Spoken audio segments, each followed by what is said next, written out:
Awesome. Thank you so much. And thank you for joining us today for an open forum discussion on Beyond Burnout, weaving self-care into everyday practice. As healthcare workers, the COVID-19 pandemic has placed an extraordinary amount of stress on all of us. Fatigue, strain, stress, loss, grief are all some of the elements many of us have been dealing with over the past 3 years. The federal public health emergency may have just ended, but many of us are still feeling the effects of COVID-19 pandemic. And I'm sure when it comes to no surprise that the healthcare is one of the industries suffering most disproportionately from employee burnout. So what is burnout? Burnout is more than feeling stressed and tired. It is often made a result of prolonged exposure to high levels of stress and work-related demands. Burnout can impact mental and physical health in tangible ways. It can impact the quality of work and impact the culture of our organizations. Burnout is impacting everyone, not just from physicians and frontline staff, but leadership, administrations, and all members of the healthcare team. As those working in the healthcare field, it can be natural to sometimes put our own well-being, put others ahead of our own well-being. There are so many studies measuring the impact of employee burnout. One recent study by Deloitte puts the number at 77%. Burnout is contributing to talent shortage in the healthcare field. But how do we address it? Over the course of the webinar, we will explore some of these issues and have an opportunity to come together and discuss challenges and solutions. So before we begin, my name is Molly Siegel. I'm a public health associate with the Technical Assistance Research Team, better known as TARC at NCUI. Joining me from NCUI are Sean Bitsui, our communications lead, and Margot Balowitz, our public health associate. We are honored to have you here today. We kindly ask that you place your name, organization, tribal affiliation, and title into the chat box. In addition, we welcome any feedback you would like to provide about your webinar experience and our survey, which will also be posted in the chat box. Next slide, please. The National Council of Urban Indian Health, also known as NCUI, is the national nonprofit organization devoted to the support and development of quality, accessible, and culturally competent health and public health services for American Indians and Alaskan Natives living in urban areas. NCUI is the only national representative of the 41 urban Indian organizations, or UIOs, under the Indian Health Services and Indian Healthcare Improvement Act, or IHCIA. NCUI strives to improve the health of the over 70% of American Indians and elective Native population that lives in urban areas, supported by quality, accessible healthcare centers. Next slide, please. This event is made possible by Indian Health Services Cooperative Agreement Funds. This event is solely the responsibility of the National Council of Urban Indian Health and does not necessarily represent the views of Indian Health Services or the Department of Health and Human Services. Next slide, please. Please note that this session will be recorded for educational and quality improvement purposes. Next slide, please. All mics have been muted upon entry. We always encourage participation and engagement in today's session. We invite all participants to turn on their camera and put any questions and comments into the chat box. There will be opportunities to also participate in a question and answer and discussion throughout the agenda today. Also, please note the QR code on this slide. If you scan it with your phone or tablet, you'll be able to see our session feedback survey, where you can leave your comments on what you like most and how we can improve these sessions. Your participation and feedback are always greatly appreciated. Next slide, please. This slide features some information on how to use Zoom. This far into the pandemic, I think you might know it, but for those of you who don't and are unfamiliar, you might have not seen this already. On the bottom of your screen, you can find the chat box feature. Click on that to enter in the chat, and please enter any comments and questions there. Otherwise, feel free to come off mic, raise your hands, especially during the Q&A. We would love to have your feedback. Next slide, please. Before I introduce our guests for this session and go over the session agenda, I would like to start things off with a short poll to gauge where our audience is at. All percentage-based questions come up from a recent survey of behavioral health care workers and adults from the National Council for Mental Wellbeing, tongue twister, National Council for Mental Wellbeing, to assess the state of the workforce. Can we please bring up that poll now? And I believe maybe that survey put that in the chat as well.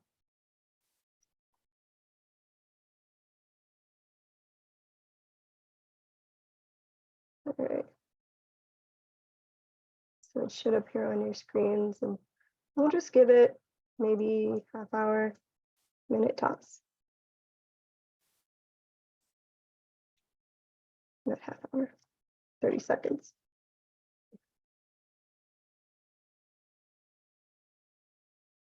All right, let's see those survey answers come in.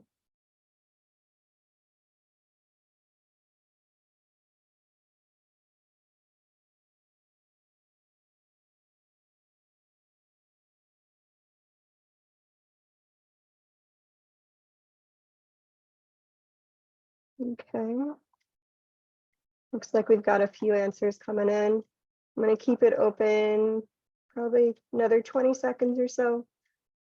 But it looks like we're having in the majority as people trickle in. Feel free to answer the questions that you see on your screen. That's our communications. Another 10 seconds before we close it out.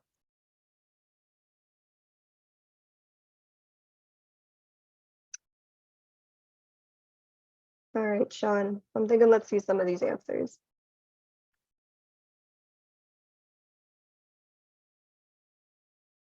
Okay, it looks like we have some of the answers. So the first one, what percentage of behavioral health workers increased client caseload? The answer was 65%.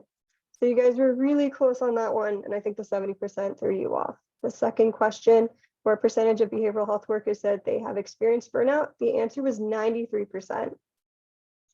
For the third one, what percentage of behavioral health workers say the impacts of workforce shortages have caused them to consider other employment options? Participants answered 48%, so y'all were right on the money on that one. For the fourth one, have you experienced burnout during the pandemic? The overwhelming is a yes, so no surprise there. And then for the fifth one, did you switch jobs in the last 3 years due to burnout? It looks like we've got a pretty big split on that one, 50-50. For our sixth one, did you feel the organization supported you in your work throughout the pandemic? And unfortunately, it looks like there were people just did not have the support, unfortunately, that was there. And our seventh question, has your organization provided any additional benefits to retain your employees? Looks like we got some yes, nothing beneficial, but yes, but there could have been more. I know things are definitely vary, even state to state or city to city, but I appreciate all of your polling answers today. So with that, Sean, could we please go to the next slide?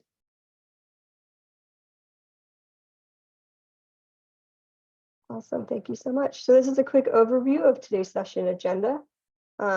Gonna be having this quick welcome about NCUE, our Zoom etiquette, and then going to our introductions before I hand it over to Todd Wilson, our wonderful presenter today, and open it up to an open forum discussion and some Q&A before we adjourn at 3 p.m. Eastern Standard Time. Thank you so much, Sean. Next slide.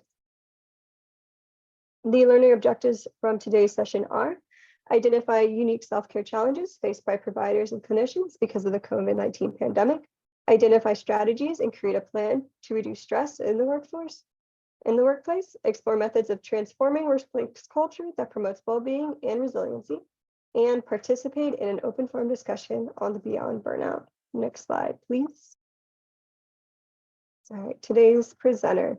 We are thrilled to have Mr. Wilson with us today to share some work he has been doing. Todd Wilson is a member of the Crow Tribe and the Executive Director of Urban Indian Organization, UIO, Helena, and maybe I'm saying it wrong because I'm not from there, Indian Alliance Lee Pocha Clinic Incorporated, Helena, maybe I got it right there, Montana. He serves on the NCUE Board of Directors and represents Region 4. Let us welcome Todd Wilson, Executive Director of Helena Indian Alliance Leo Pocha Clinic, with a heart emoji in the chat box. And the mic is all yours. And I hope I said where you're from okay. Yeah, thank you, Molly. And it's Helena. I think of Helen with an A, Helena. And thank you everyone for joining us. And I just wanted to go over a few things with our organization, what we've done for to combat some of the topics that we're talking about today. So we'll go ahead and get started. Again, thank everyone for joining, and hopefully we can provide some insight and maybe some questions at the end that we can help possibly work through and maybe take into some ideas that you're able to incorporate or pass on. But there's some challenges, as we all know, during COVID-19, and some of the challenges that we had identified, but we really wanted to stress to our organization and our employees was one, we being there every day, 5 days a week throughout. And that was really important for us to be open and to address issues as they came through COVID, to make sure that we were there for our community and our patients. And again, identifying essential versus non-essential. I really didn't like those terms, but in my mind, there's some non-essential employees that would fall in that category that are really essential to the operations of the organization, especially smaller organizations where we have multiple hats, where we do various things other than what we had originally is in our position descriptions. And so really kind of identifying that and navigating that as well. One was, again, I mentioned we wanted to continue providing service throughout and really being ready for what we were approaching. And it was hard to really kind of figure that out because it was unknown.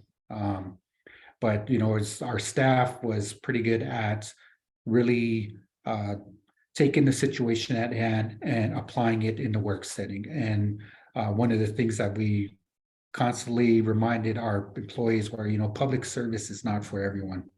And I think we found that out through, this pandemic that we had all survived, and some weren't so fortunate.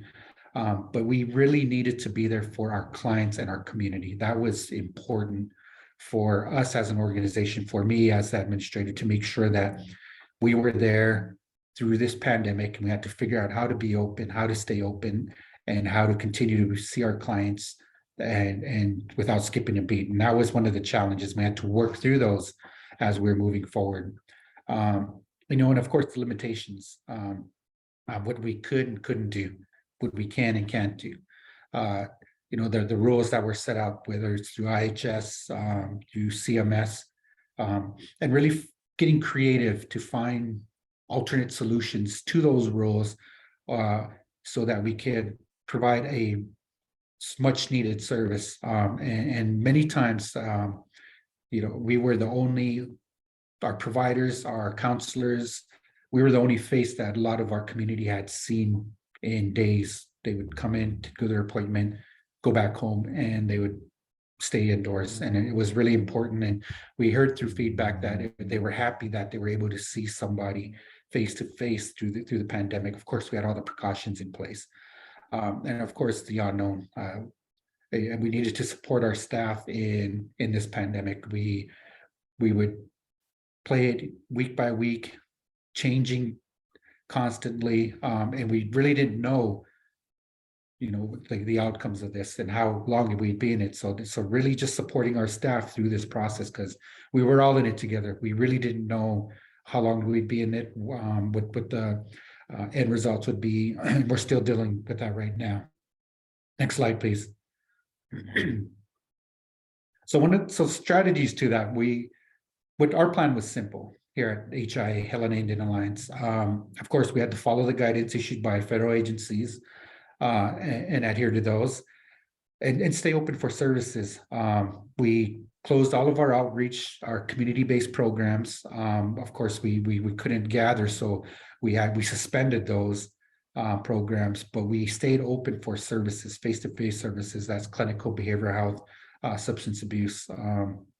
And it was really important that we did that, and we had to figure out our plan as we were moving forward, how we were doing that with the safeguards in place. Again, being there for our clients, that was the most important. And our team was really good. We had to adapt to situations. As many of you may know, something would come up that was unexpected, and we couldn't just stay in our lane. We had to adapt to that. We had to make an alteration, and we had to move forward in our delivery of services. And the others was, we needed to think outside the box. We really need to be creative and really listen to our employees. And in some of these, I like to kind of touch on this, that when our governor had shut down our state, that March 14th, I believe, that very next Monday, we had already implemented telehealth services. We already had our clinical applications coordinator go in and adjust that portion of our EHR to capture that. We had our biller coder really get up into the codes and really identify how that was going to be billed. And we rolled that out that following Monday, and we were ready, available for telehealth on the spot as we were moving. So we didn't skip a beat. We closed down one day before to make shift everything and do some test runs, but we were open throughout from the jump. And again, it takes a team effort. It took a team effort. Next slide, please.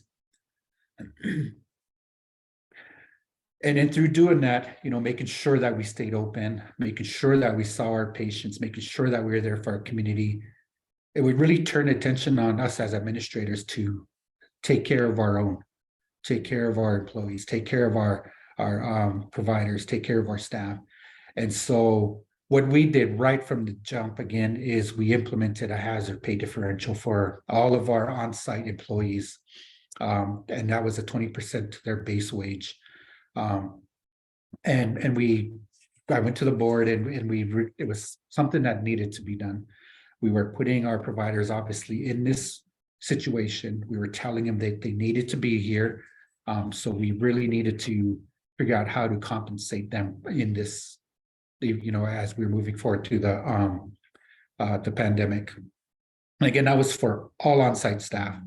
And as I mentioned before, we had that in place like a week after the governor had shut down the state, and we were entering into all these protocols of the public, the public health emergency and all these dues and what you can and can't do, all that stuff.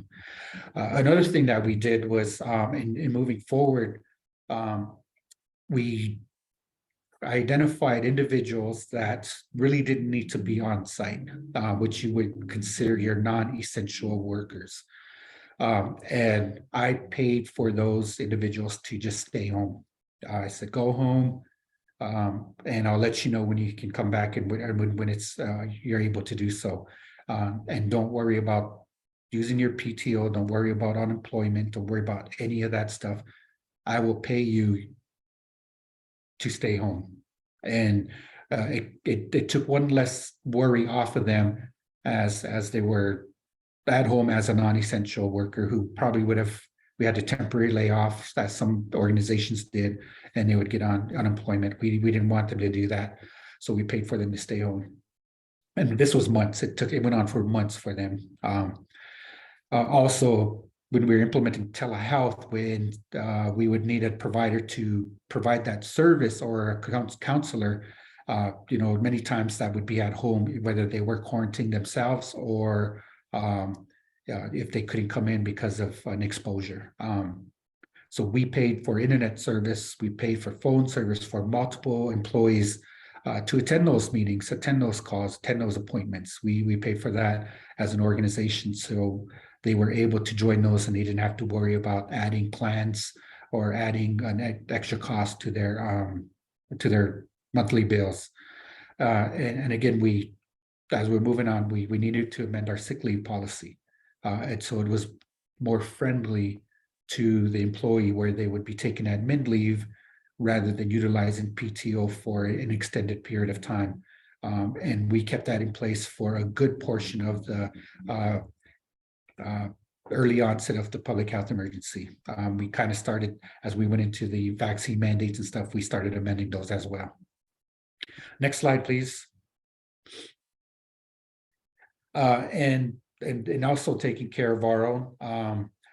We saw employees I started noticing employees during a break time. We have a gas station right across the street. We have a grocery store adjacent to us. We have a little restaurant there. And employees were still leaving the premises to go to take a break, to get a drink, to get a snack. And I stopped that. I called them all in. We had a little call with them, and I said, I will pay for this for you if you can just stay in the facility. And that's kind of how our snack program, I guess if you want to call it that, really kind of started. It started out with providing coffee, some water, a few drinks, a few things, to this huge program where we are really doing Costco runs on a weekly basis. And it's a perk. People love it. Our staff love it. And so we wanted to keep that in place, and we're still doing that. And it really goes a long way when employee can just come in and not have to worry about getting something to eat or having to purchase a snack. We have all of that for our employees at no cost to them. And the other was a massage room. We had this in place prior, but we really enhanced it. We really wanted our employees to utilize this as we were going through the pandemic, and really encouraging our employees. You need to take this. You need to take time for yourselves. And that was the big thing that I stressed to all of our staff, our clinical, and especially our behavioral health. We saw an increase in both of those services, and really putting a burden on our staff. And if you're from Montana or the Plains, I kind of equate this. I use this analogy a lot. If you're walking through a field and you come out and you see these cockaburs that are on your shoestring, that are on your pant legs, are on your sock. I equate that to like a visit in behavioral health. And if you don't self-care, you don't brush those off, you will be covered in those cockaburs. It will be noticeable. It will weigh you down. You really need to take care of yourself. You need to brush that off. You need to take care of yourself first, because from what I was taught as growing up is, if I can't take care of myself, how am I going to take care of others?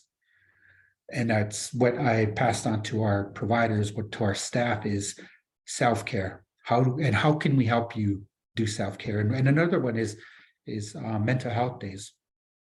I tell our team, you have one day out of the month that's yours. Take it. You don't have to use leave. You don't have to utilize PTO. You don't have to utilize sick, any of that. Take that day, go do something. Go fishing, go for a walk, go on a trail run, go to the hot springs, go do something for yourself. Don't worry about your clients. Don't worry about work. Take care of yourself, and then come back, and then you will provide a better service for your clients. And that's what we always stress. And the massage room really helped as well. People take that. We saw that we had a list. You block off half-hour time increments, and it was filled out through the day. And I encouraged them, go in there, take a nap, relax. There's nothing wrong with taking a nap. It's something that we adapted to, and you're going to come out refreshed. You're going to come out energized. You're going to come out more relieved, and you're going to really provide a better service. And that's the whole goal that we're trying to approach. Next slide, please. This is just a quick visual of our massage room, and we had an older massage chair, but in this one, through COVID, we really wanted to enhance it, so we purchased this massage chair that you would see in maybe in a massage room or airport or something. And we provide them, take their shoes off. We provide them with clean socks. There's scented oils in there. There's lights you can dim. There's these rock lights. There's all these things that you turn on. Just turn off the lights, turn something on, turn some little music or wave sounds or whatever, and just be there for half an hour. Take care of yourself, and really utilize it as much as you can, as often as you can. And we really encourage that for all of our employees. And so this is a picture of our massage room. Behind that wall, there's storage. So we took a room, we made it our full-on massage room. Next slide. Again, here are some visuals. We turned one of our unused classrooms, because we renovated part of our building for learning space. This was an old classroom that was kind of unused storage.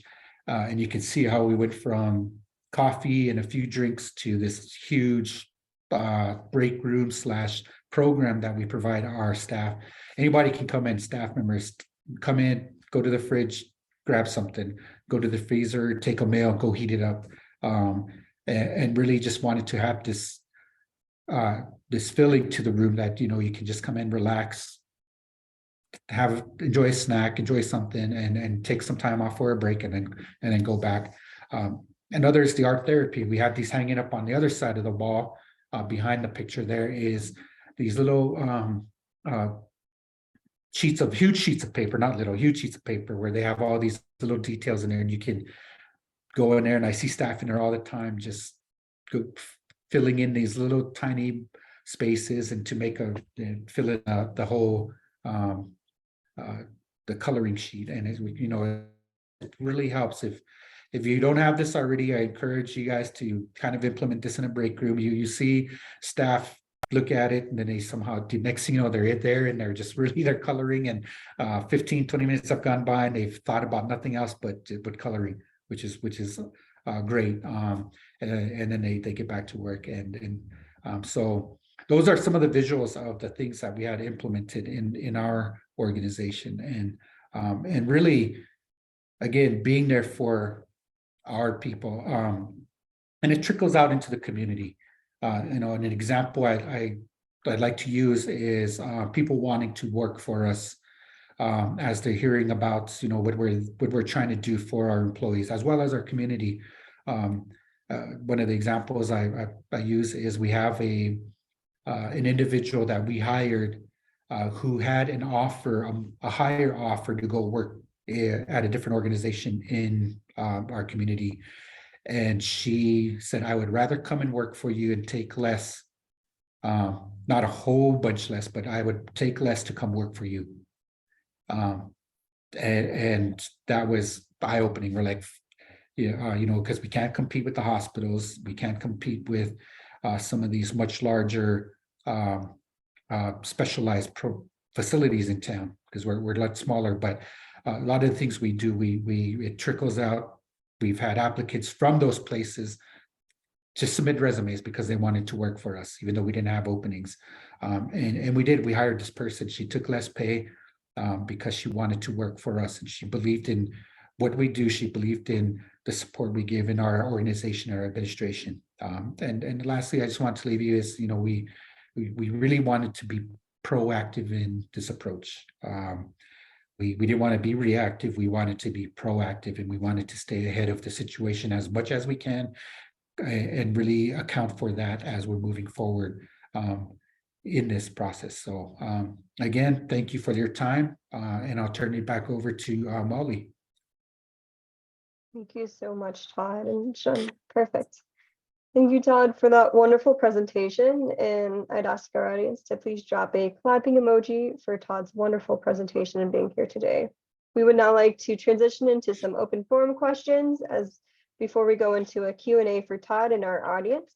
So you're welcome to come off mic or type in the chat box, but some of these questions are for you as well. So our first question is, what does burnout look like at your organization, and what do you see as the biggest cause? I know Todd talked a little bit during his presentation about it. Curious if there's anyone in the audience that wants to share what burnout looks like at their organization and what they think the biggest cause is. And Todd, always feel free to answer that as well. It looks like we've got a great example, and I am sharing with our center. Yeah, great presentation. So what do you think the biggest cause might be? Let's see, some lack of knowledge, social services, world administration, leadership. Yep, definitely the people at the top not talking to the people on the bottom. High staff turnover. That's a really big one. I don't know if you want to talk a little bit about any of that, Todd, in terms of high staff turnover, or just the people at the very top not necessarily listening to everyone underneath them. Yeah, and thanks for those examples there, and I'm reading them as they're coming through. And again, it seems like this was something that we didn't want to, I guess, face, was The examples that are listed, not listening to our employees, uh, trickling everything out and basically just telling them this is how it's going to be. A lot of the times we have to do that, but I think, in the approach that we wanted, we input from those that are providing the service is vital. It really helps us in our development of any policies that need to be in place, or the direction we're going, is really taking that input from our employees, from our providers, and incorporating that into the decisions we make. And that was big. I mean, we still do that. I still that I taken a lot of feedback, and I listen to them, and I adjust as needed. And the burnout, that again, we as an organization, we had very little burnout. We had some approaching that, and again, that's when we would adjust something like, hey, you take a day, leave, go do something else. Go, we would try to be there. We'd encourage them to do these. For all of you in the facilities, or some of you that are in the field, it's tough to just step away from your work. You want to be there as often as you can, as much as you can, 8 hours a day, 5 days a week, all the time. You really don't think about yourself. You really think about the people you're serving. But we really want them to own that you need to take this. And sometimes we have to force their hand a little, like we're seeing you a little on edge lately. Take Wednesday off. Don't worry about PTO, nothing. Just go in. And it was really trickling that down that direction to our supervisors, and having them, really push that to their employees, to their departments. And so, the challenge is always there. When you're dealing with the pandemic, and you're so isolated, you're so in this box, that we saw a lot of people, a lot of organizations deal with that. Employees leaving, and the high turnover rate. We wanted to combat that. We wanted to stay ahead of that, and try as much proactive as we can in combating that. That's a great answer. And I see Ruby in the chat, wearing too many hats in a small organization can cause burnout. I know where you are isn't so tiny, but I mean, compared to some of the hospitals that are around you, how are you combating that burnout where you're not wearing too many hats, where you're not doing too many things? That is a good question. Johnny, our HR generalist, he's really astute, and he's always aware. And he'll often say, take a beat, take a breath, make sure you're taking your breaks. For me, that's a little bit hard. I'm always a go, go, go type of person. So I think just being self-aware, like when you're feeling that you're just go, go, go, oh shoot, it's already 12 o'clock, time for lunch. It's just a little bit more self-awareness. Or if you see other people rushing around, have you taken a break? Do you need help? Lend a hand.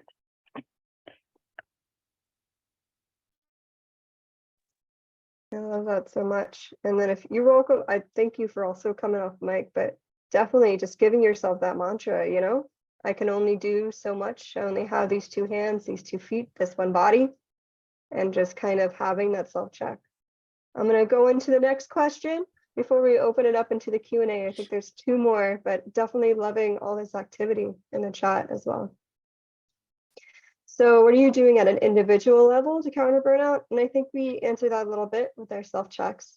But what is your organization doing to counter burnout? Is there something that maybe Todd didn't talk about, or something that you absolutely loved and you want to put into your organization?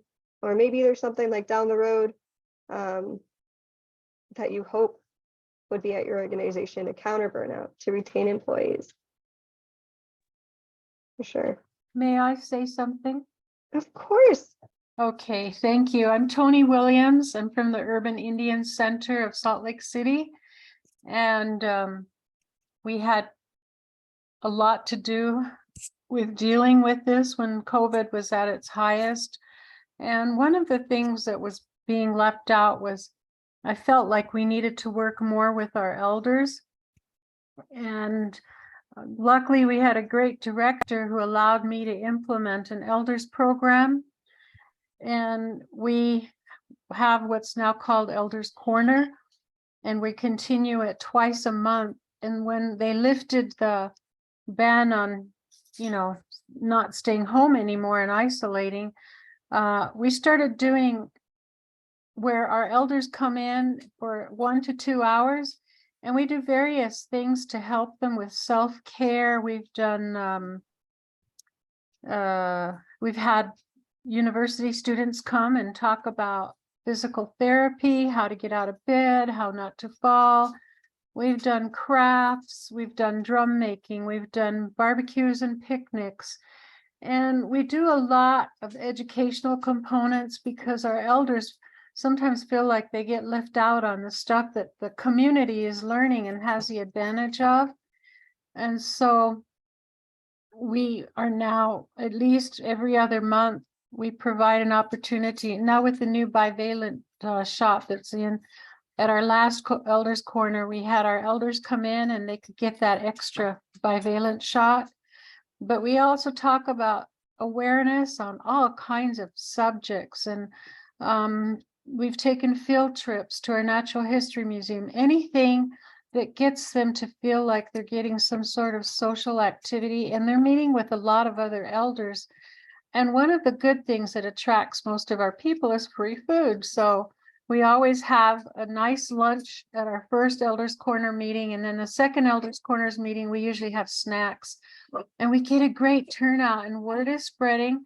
This is a place for our elders to gather, and Salt Lake City is a large community, so many of them don't want to go to the senior housing area where the seniors meet. They're all over the city.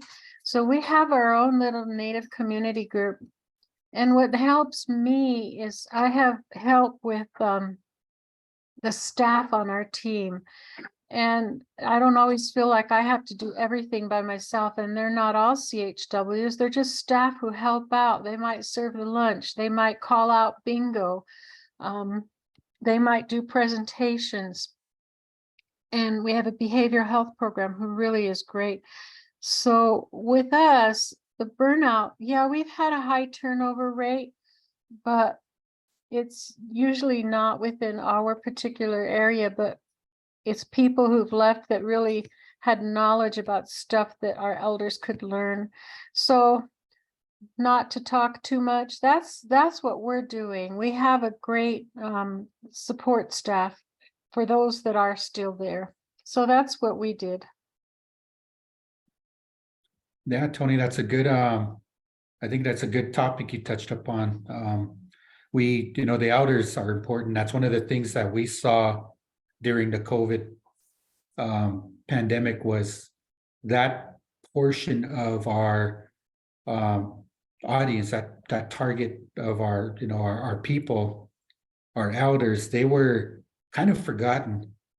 And that was on a personal family level too. They were, a lot of them were on their own.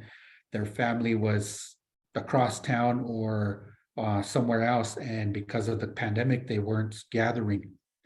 And as soon as we were able to, we implemented our the outreach. We did the outreach portion to go check on our elders. That was really important, that we saw how they were doing. And we weren't able to open to gatherings at our facility, as many of you probably know with the rules, but we were trying to do what we can for that population. And we still continued our meal services for our elders. And what we had to do is we had to deliver those.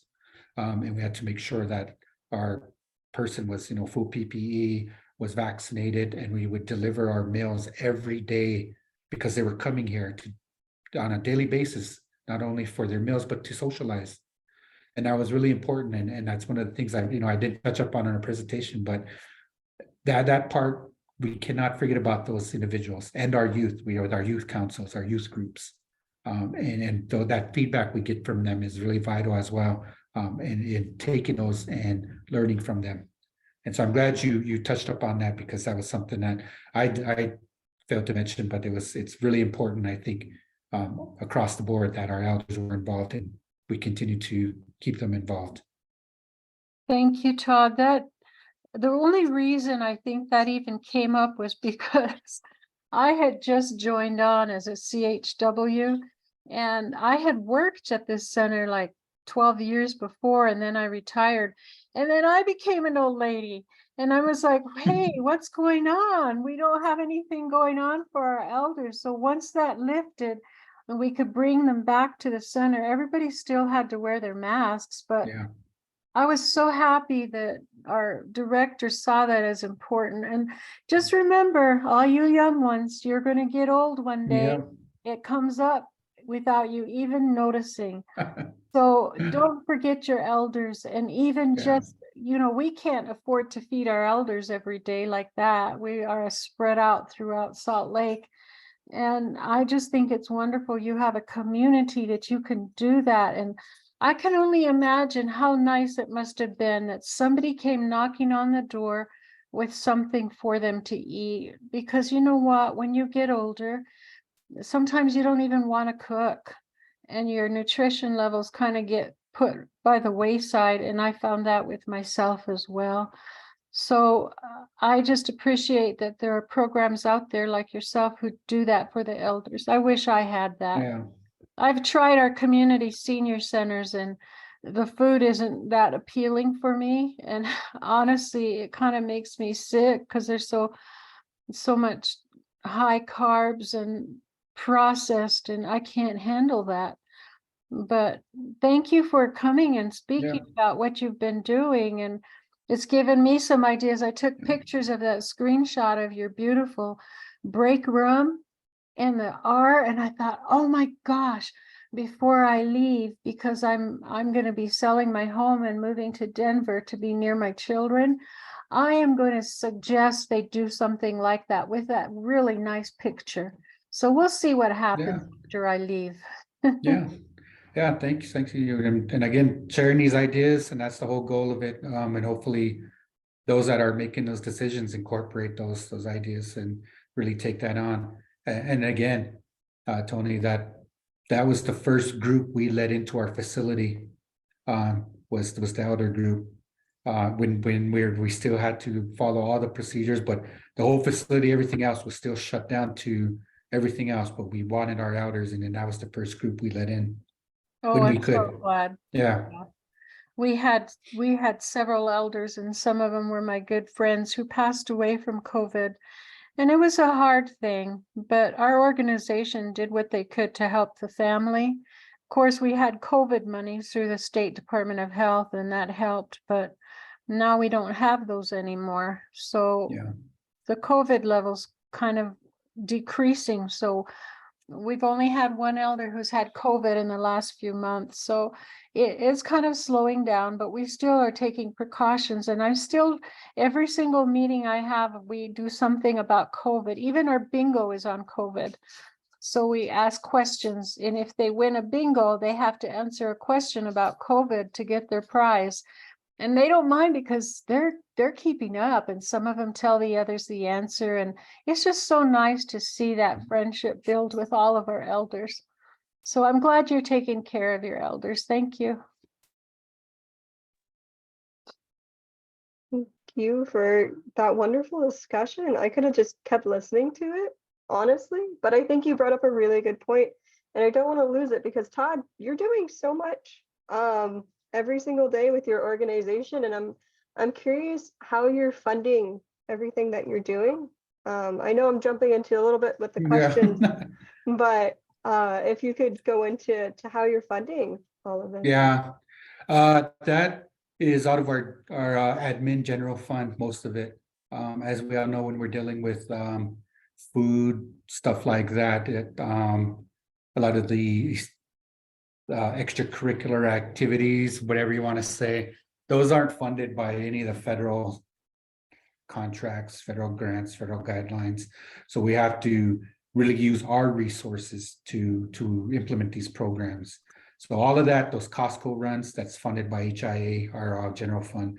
All of the equipment we buy for massage room, all that stuff, everything we put in place, that's funded by us, our admin fund. We have a program with an organization here that provides meals. So we pay a real discounted rate to get those meals. We obviously we have to hire the staff and we implement it. And so again, staff where that is out of general fund, it's not tied to any funding source. So a lot of it is really what we have built up as an organization and turning that and tying that back into the delivery of services we're providing that are outside the general clinical behavioral health, substance abuse, all that stuff. Amazing that none of it's tied. It's an accomplishment, because I know so many people they took COVID funds, and that's what's sustaining a lot of those programs for them now. But I'm curious, you mentioned 20% increase hazard Yeah. pay and some amazing perks and benefits, but are you doing anything post-COVID as it winds down to adjust? Yeah, so our hazard pay was implemented, and I had stressed to our board and to everyone else that as long as there's a public health emergency and we're putting our providers and our staff in harm's way, that we need to provide this. And so we made the decision that we're going to provide that hazard pay through till the public health emergency was lifted. As you know, that was about 3 years. And unfortunately, that perk is gone because it ended on May 11th. So with that 20% disappearing, we wanted to figure out how we can provide or sustain some sort of level of wage increase, because everyone was going to jump back down 20% to their base wage. And we knew this was coming up. We knew the public health emergency was going to end, and we knew for a lot of staff that losing 20% of an income that they had for 3 years was going to be a burden on them, and we wanted to ease that burden as much as we can. So we had done a wage survey. We've done multiple sources, Department of Labor. We've used the CHAMP survey, wage surveys. We've used nonprofit. We used all these different resources to kind of gather where we are as an organization, what levels our staff are at, and trying to get them an increase to their base wage at about 75% to 90% of the market value. Many people were at 50, right at average. We wanted to be above average. We wanted to ease that burden as much as we can. So we implement this wage survey, and we wrote out new wages for everyone that were above their base wage prior to the pandemic, prior to any of the performance evaluations that were done, and gave them a new wage rate across the board. And that was, and that's one thing, that's we knew that was coming. It's kind of a no good deed goes unpunished type of thing, because you get used to a 20% increase to your base wage for 3 years, and then if it's immediately taken away, you're gonna see some really negative outcomes on that for our employees, and some satisfaction that levels that they would really be displeased with. So we were trying to do everything we can to counter that, and I think we've across the board, we've come to a good medium. We've come to a good plan that we're rolling out transition through, and this upcoming month, everything will be kind of dust settled, and everyone back to this wage survey base that we're putting everyone at. Thank you so much. And Sean, on our comms, if we could just go over to the Q&A slide real quick, a little bit. I know I jumped around in the discussion questions. It got really lively really fast, so I loved hearing it for sure. But I think we might have time. You have one more question that you're just dying to ask, or you want to put anything in the chat for Todd, feel free to do so now. But I know I jumped around a little bit in terms of asking you this and that, but Yeah, great discussion. that's fine. Today. Yeah, Great discussion. Okay, I'm going to go into our next slide, but that open question is still there for anyone who wants it. So, all right. Thank you for joining today's Beyond Burnout session. It is already 2:50. Weaving self-care into your daily practice. We hope you enjoyed our session. We would like to thank our wonderful presenter, Todd Wilson, Executive Director from Helena Indian Alliance, the Pocha Clinic. We appreciate any feedback you would like to provide about your session experience. Please complete our session survey by using your phone and or scan the QR code on the slide that you see, or by clicking on the link that is now being placed inside the chat box. So we thank you for sure. And then if we could go into the next slide, please. Awesome. And make sure to register and join us for upcoming events and with a link provided in the chat box. Our next event is going to be June 8th at 2 p.m. Branching Out Wellness Programming and Patient-Centered HIV Care from the Urban Indian Perspective, as well as we have our HIT Peer-to-Peer Solution Center again on June 22nd at 2 p.m. Eastern Standard Time. And of course, make sure to check out the NCUI website. We always post stuff coming up what's next. And you'll be able to get all of these slides and a takeaways document as well at the end of this webinar. One is going to be sent out within a week's time, promise. Next slide, please.